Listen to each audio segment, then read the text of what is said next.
A lot of people who may be printing shirts for the first time are a little overwhelmed with all of the processes out there.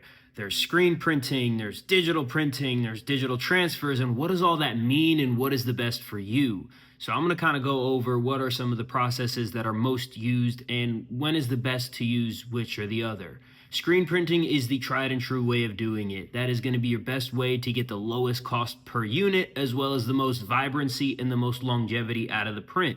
Screen printing is the most traditional way of doing it, and I would always advise that. I'm a big advocate of the feel and the texture and the way the ink kind of has a life of its own.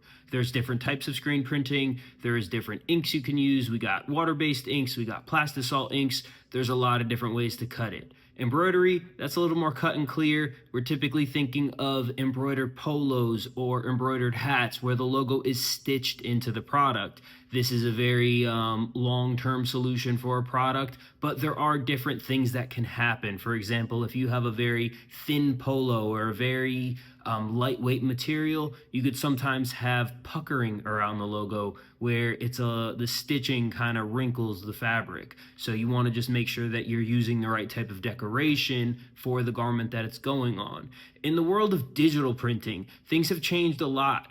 DTF printing or direct-to-film printing has really taken over the game because it's very low cost of entry, very simple to do, but it does have some drawbacks in terms of the material that you're putting it on.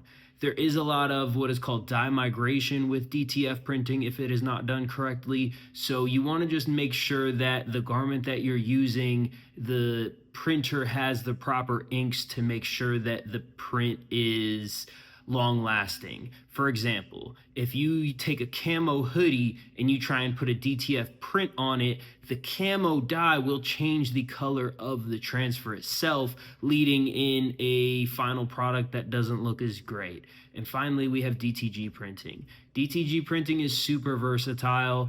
It is best on 100% cotton shirts, but it's not limited to that. You could do DTG on a whole bunch of stuff, even paper. It is very expensive. There is a lot of steps involved in producing a DTG print, and all of these methods are great. There's so much more out there, but it really just comes down to like, what are you trying to put out? You know, is it the right shirt? Is it the right type of print? Is size coming into play? You want to just play with those variables to make sure that you are getting what you are looking for. If you have a very important thing that you want a certain type of texture, communicate that with who you're working with. If you want you can't feel it type of final product, communicate that, because all of these are pieces that help determine what is the best method of printing to produce what you are expecting for your brand.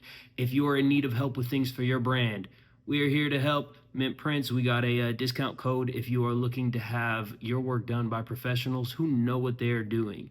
Thank you for staying up with us and keep creating.